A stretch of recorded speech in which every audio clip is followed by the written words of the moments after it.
오늘 아침에 나눌 하나님 말씀은 이사야 51장 7절부터 16절까지입니다. 이사야 51장 7절부터 16절까지의 말씀. 찾으신 줄 알고 제가 읽어드리겠습니다. 눈으로 잘 따라 읽으시길 바랍니다. 이사야 51장 7절부터 시작합니다. 의를 아는 자들아, 마음에 내 율법이 있는 백성들아, 너희는 내게 듣고 그들의 비방을 두려워하지 말라. 그들의 비방에 놀라지 말라. 옥같이 좀이 그들을 먹을 것이며 양털같이 좀벌레가 그들을 먹을 것이나 나의 공의는 영원히 있겠고 나의 구원은 세세에 미치리라. 여호와의 팔이여, 깨소서 깨소서, 능력을 베푸소서. 옛날 옛 시대에 깨신 것 같이 하소서. 라합을 점이시고 용을 찌르시니가 어찌 주가 아니시며 바다를 넓고 깊은 물을 말리시고 바다 깊은 곳에 길을 내어 구속받은 자들을 건너게 하시니가 어찌 주가 아니시나이까. 여호와께 구속받은 자들이 돌아와 노래하며 시온으로 돌아오니 영원한 기쁨이 그들의 머리 위에 있고 슬픔과 탄식이 달아나리이다. 이르시되 너희를 위로하는 자는 나 곧 나이니라. 너는 어떠한 자이기에 죽을 사람을 두려워하며 풀같이 될 사람의 아들을 두려워하느냐. 하늘을 펴고 땅의 기초를 정하고 너를 지은 자 여호와를 어찌하여 잊어버렸느냐. 너를 멸하려고 준비하는 저 학대자의 분노를 어찌하여 항상 종일 두려워하느냐.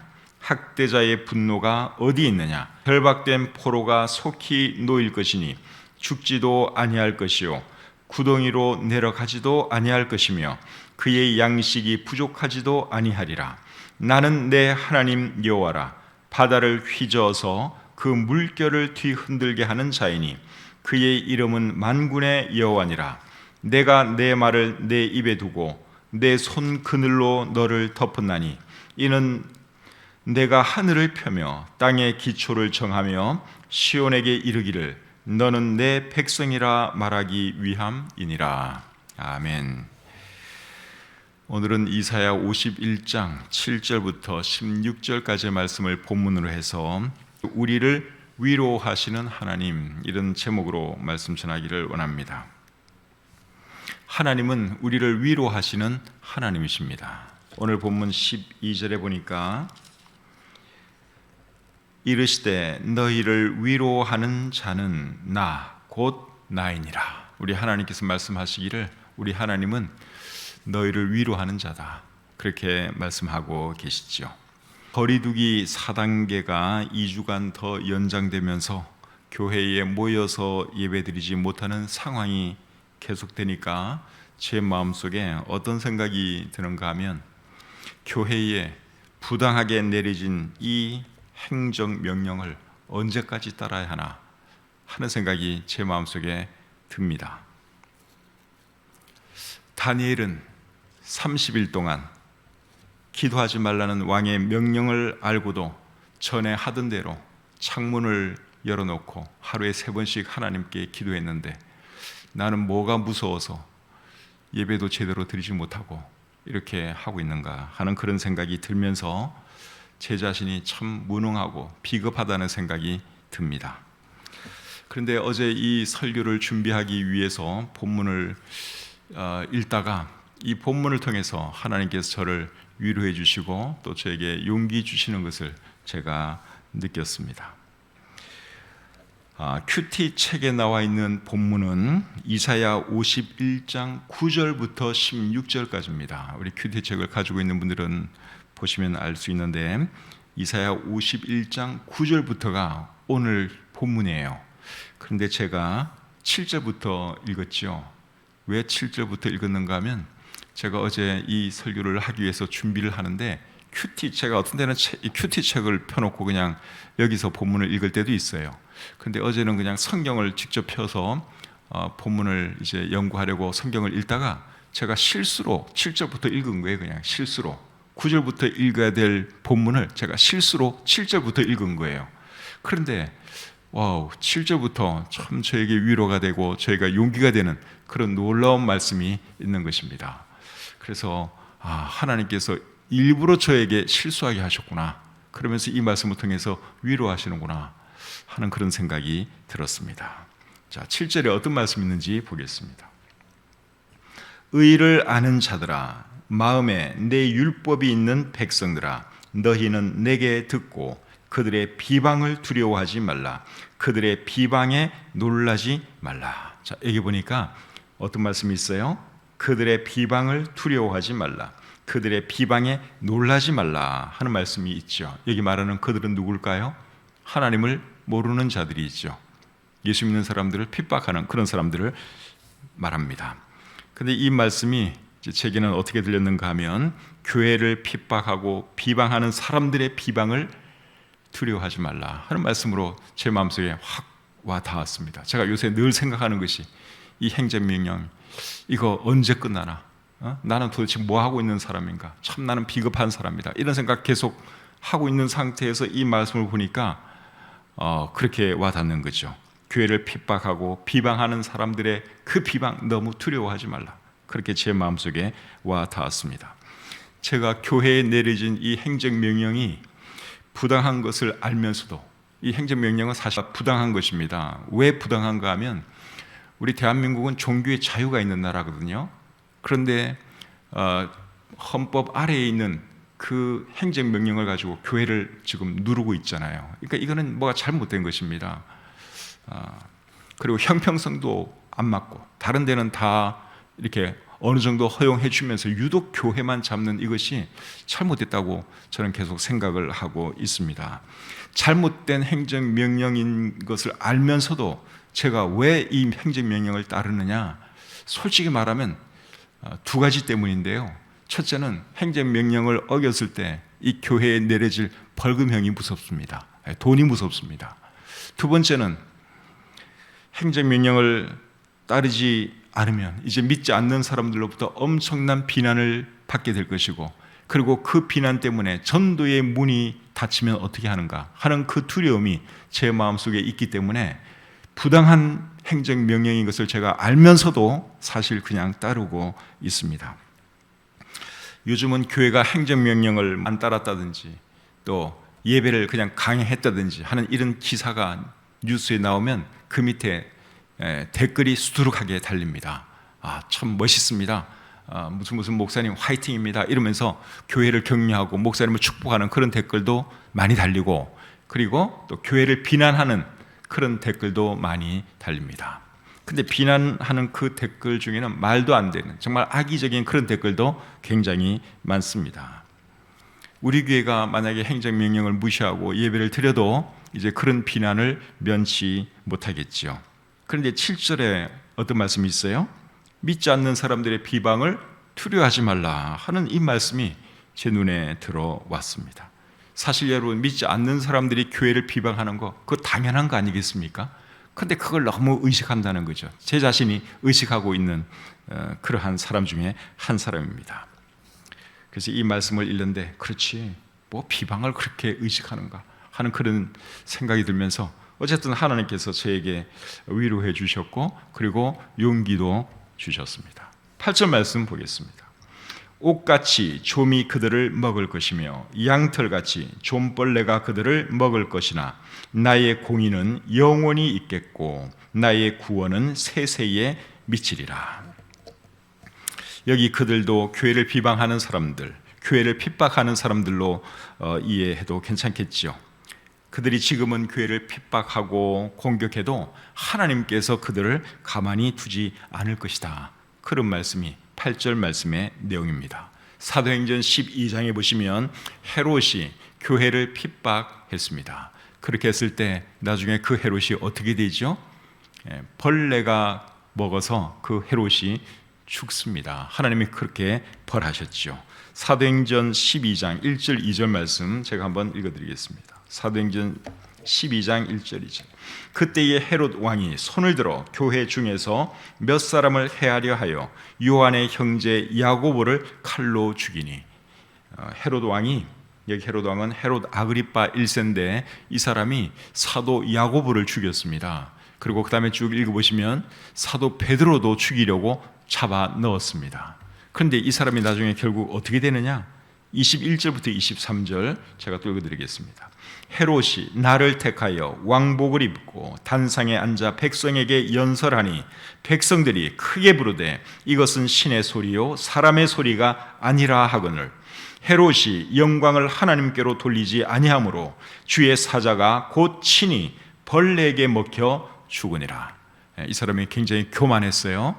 사람들이 자기를 막 우러러보고 환호하고 교회 핍박하는 것에 대해서 박수 갈채를 보내니까 이 사람이 너무 신이 났어요. 자기가 하나님이 된 줄 알았어요. 그런데 그 순간 하나님께서 그를 쳐서 이 사람이 죽고 말았습니다. 하나님을 대적하는 왕이나 통치자들, 교회를 핍박하는 왕이나 통치자들은 하나님께서 절대로 가만히 두지 않습니다. 왜냐하면 하나님을 대신해서 일하라고 그 자리에 앉혀놨는데 하나님을 거역하는 일을 한다고 한번 생각을 해보세요. 하나님께서 가만히 두겠습니까? 세상의 통치자들은 하나님께서 세운 사람들이고, 그리고 하나님의 일을 하라고, 하나님 대신 일하라고 세워주신 겁니다. 근데 그걸 갖다가 착각하고서 자기가 마치 하나님이 된 것처럼 하나님 뜻에 어긋나는 일을 한다고 한번 생각해 보십시오. 하나님이 절대로 가만히 두시지를 않지요. 로마서 13장 4절 말씀을 제가 읽어드리겠습니다. 로마서 13장 4절입니다. 그는 하나님의 사역자가 되어 내게 선을 베푸는 자니라. 그러나 네가 악을 행하거든 두려워하라. 그가 공연히 칼을 가지지 아니하였으니 곧 하나님의 사역자가 되어 악을 행하는 자에게 진노하심을 따라 보응하는 자니라. 여기 보니까 세상의 통치자들에 대해서 하나님의 사역자라고 하는 표현을 쓰고 있습니다. 그리고 그가 공연히 칼을 가지지 아니했다 그렇게 말을 하고 있는데, 왜 하나님께서 권력자의 손에 칼을 쥐어 주셨을까요? 악하게 사는 사람들 있으면 벌하라고, 그리고 착하게 살아가는 사람이 있으면 상주라고 모든 권력을 그 권력자에게 주신 것입니다. 그러니까 하나님의 뜻을 행해야 하는 것이죠. 근데 권력자가 자기의 권력을 하나님의 뜻에 상반되게 사용한다면 하나님께서 그 권력자를 가만히 두시지 않는다는 것입니다. 그래서 하나님께서 교회를 핍박하는 그 헤롯 왕을 하나님께서 쳐 죽이고 마른 것이죠. 9절 10절 말씀 계속 보겠습니다. 이사야 51장 9절 10절입니다. 여호와의 팔이여 깨소서 깨소서 능력을 베푸소서 옛날 옛시대에 깨신 것 같이 하소서. 라합을 점이시고 용을 찌르신 이가 어찌 주가 아니시며 바다를 넓고 깊은 물을 말리시고 바다 깊은 곳에 길을 내어 구속받은 자들을 건너게 하시니가 어찌 주가 아니시니까. 방금 읽은 이 말씀은 바벨론으로 끌려갈 유다 사람들이 하나님께 드리게 될 기도의 내용입니다. 그런데 그 기도의 내용이 뭔가 하면 옛날에 애굽을 벌하시고 우리를 구해 주신 것처럼 하나님 우리도 구해 주십시오 하는 그런 내용입니다. 여기에 라합이라고 하는 말이 나오죠. 라합은 고대 근동 신화에 나오는 바다 괴물의 이름입니다. 그런데 여기서는 애굽을 상징하는 거예요. 이사야 30장 7절에 보시면 이 라합은 애굽을 상징하는 것이라고 거기에 기록되어 있습니다. 라합을 점이시고 그렇게 말하고 있는데, 점이다 하는 이 말은 여러 조각으로 나누다, 자르다 그러한 뜻이죠. 표준 세번역 성경은 라합을 토막 내시고 그리고 용을 찌르셨다 그렇게 번역을 하고 있습니다. 라합을 토막 내고 용을 찔렀다 하는 이것은 하나님께서 애굽 군사들을 멸하셨다, 그리고 우리 조상들을 구원해 내셨다 그러한 말씀이죠. 그와 마찬가지로 바벨론에서도 우리를 구원해 내시고 우리를 돌아가게 해 주십시오 그러한 말이 9절과 10절의 내용입니다. 그 다음에 11절 말씀 보겠습니다. 여호와께 구속받은 자들이 돌아와 노래하며 시온으로 돌아오니 영원한 기쁨이 그들의 머리 위에 있고 슬픔과 탄식이 달아나리이다. 이 말씀은 유다 사람들이 포로 생활을 마치고 고국으로 돌아올 날에 대한 말씀입니다. 그날에 여러분 얼마나 큰 기쁨이 유다 사람들 중에 있겠습니까? 그런데 이 말씀이 저에게는 또 어떻게 보이는 줄 아십니까? 코로나 상황이 종료되고 오랫동안 교회에 못 나왔던 성도들이 이 자리에 모이게 될 때 우리에게 큰 기쁨이 있을 것이라는 그런 말씀으로 제 마음에 와 닿더라고요. 지금 우리 성도님 중에 오랫동안 교회 못 나오는 분들이 꽤 많이 계십니다. 1년 지금 벌써 한 7개월째 코로나가 계속되고 있는데 한 번도 교회 나오지 못한 분들이 꽤 많이 계십니다. 그런 분들 굉장히 보고 싶더라고요. 그래서 옛날처럼 이 자리에 우리 성도님들이 가득 모일 때 얼마나 큰 기쁨이 있을까, 그런 생각이 들었습니다. 12절 13절 계속 보겠습니다. 이르시되 너희를 위로하는 자는 나 곧 나이니라. 너는 어떠한 자이기에 죽을 사람을 두려워하며 풀같이 될 사람의 아들을 두려워하느냐. 하늘을 펴고 땅의 기초를 정하고 너를 지은 자 여호와를 어찌하여 잊어버렸느냐. 너를 멸하려고 준비하는 저 학대자의 분노를 어찌하여 항상 종일 두려워하느냐. 학대자의 분노가 어디 있느냐. 방금 읽은 이 말씀에서는 두 가지를 말씀하고 있습니다. 첫째는 하나님은 위로하시는 하나님이시다 하는 것을 말씀하고 있고, 두 번째는 사람 두려워할 것 없다 하는 것을 말씀하고 있습니다. 코로나 상황에서 힘들어하고 있고 행정명령 내린 사람들과 또 교회를 비난하는 사람들을 의식하고 두려워하고 있는 우리에게 주시는 말씀이 아닌가, 특별히 저에게 주시는 말씀이 아닌가 하는 생각이 듭니다. 우리가 사람을 두려워하는 이유가 뭔 줄 아십니까? 그것은 하나님을 잊어버리기 때문에 그런 것입니다. 13절에 보니까 하늘을 펴고 땅의 기초를 정하고 너를 지은 자 여호와를 어찌하여 잊어버렸느냐. 하나님 잊어버리면 사람 두려워할 수밖에 없습니다. 그런데 하나님을 잘 기억하고 하나님을 의식하는 사람은 사람 두려워하지 않지요. 여러분, 다니엘이 30일 동안, 지금 우리 이번 이 4단계 행정명령도 지금 30일간 계속되는 거예요. 지난번에 2주 했고 또 2주가 연장되어서 이게 결국 한 달 30일인데 다니엘도 30일 동안 예배 드리지 말라, 기도하지 말라는 행정명령을 들었어요. 그런데 그가 똑같이 했어요. 똑같이 예전에 하던 것처럼 똑같이 예루살렘으로 향한 창문을 열고 그리고 무릎을 꿇고 하루 3번씩 기도했죠. 그리고 만약에 그 행정명령을 어기면 어떻게 되는 겁니까? 사자굴에 던져지는 거예요. 그것을 알고도 다니엘이 하나님께 기도했는데 그 이유가 뭐죠? 그가 하나님을 잊지 않았기 때문입니다. 하나님 잊지 않으면 그런 용기가 나는 거예요. 근데 하나님을 잊어버려요. 사람들만 자꾸만 크게 보여요. 그러면 두려워질 수밖에 없는 것이죠. 왕이나 권력자가 아무리 무서워도 하나님보다 더 무서울 수는 없는 거잖아요. 마태복음 10장 28절에서 예수님이 이렇게 말씀을 하십니다. 몸은 죽여도 영혼은 능히 죽이지 못하는 자들을 두려워하지 말고 오직 몸과 영혼을 능히 지옥에 멸하실 수 있는 일을 두려워하라. 정말 우리가 두려워할 분은 하나님이지 사람이 아니라는 것입니다. 근데 우리가 하나님은 눈에 안 보이고 사람들은 눈에 보이고 벌금 내는 것은 눈에 보이고 하니까 자꾸만 우리가 위축되고 그러는 것인데 사실 그러면 안 되는 거예요. 14절 말씀 보겠습니다. 결박된 포로가 속히 놓일 것이니 죽지도 아니할 것이요 구덩이로 내려가지도 아니할 것이며 그의 양식이 부족하지도 아니하리라. 14절 말씀이 제게는 어떻게 들렸는가 하면 행정명령 때문에 집에 갇혀있는 성도들이 곧 교회로 돌아올 것이다. 성도들이 교회로 돌아오면 풍성한 예배가 드려질 것이다 하는 뜻으로 저한테는 읽혀졌습니다. 그날이 속히 오도록 기도했으면 좋겠습니다. 15절 16절입니다.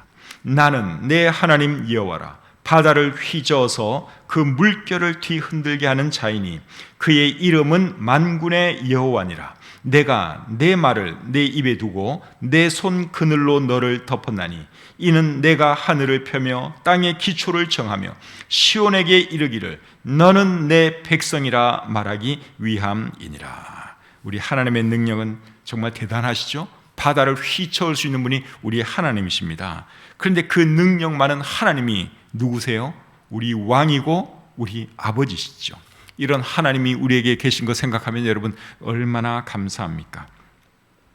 코로나와 교회에 부당하게 내려진 행정명령 때문에 그 어느 때보다도 힘든 시기를 보내고 있지만 하나님께서 우리에게 승리를 주실 것입니다. 기도하겠습니다. 하나님 아버지, 부족한 종이 이사야 말씀을 전했습니다. 이 말씀이 우리에게 위로를 주고 용기를 주니 참 감사합니다. 참 여러모로 많이 위축되어 있는 그런 상황 속에 저희가 살아가고 있습니다. 하나님 아버지, 다니엘이 가졌던 그 믿음과 용기 우리에게 필요한데 참 저희들이 부족해서, 특별히 제가 부족해서 참 어쩔 줄 모르고 또 이렇게 하루하루 살아가고 있습니다. 하나님 아버지, 불쌍히 여겨주시고 하루속히 이 잘못된 행정명령이 바로 잡아지면서 참 형평성에 맞는 그런 바른 행정명령이 교회에 내려져 주도록 하나님 도와주시옵소서. 또 이러한 잘못된 행정명령을 놓고 또 대항하는 그런 교회 목사님들이 있습니다. 하나님 용기 있는 그분들 축복해 주시옵소서. 오늘 하루 또 우리가 살아갑니다. 날씨는 덥고 또 마스크는 써야 하고 일도 잘 되지 않는 이런 상황 속에 있지만 하나님 우리 성도님들 위로해 주시고 격려해 주시고 도와주시옵소서. 오늘 한날의 모든 생활도 우리 주님께 의탁하오며 우리를 사랑하시는 예수님의 이름으로 기도드립니다. 아멘.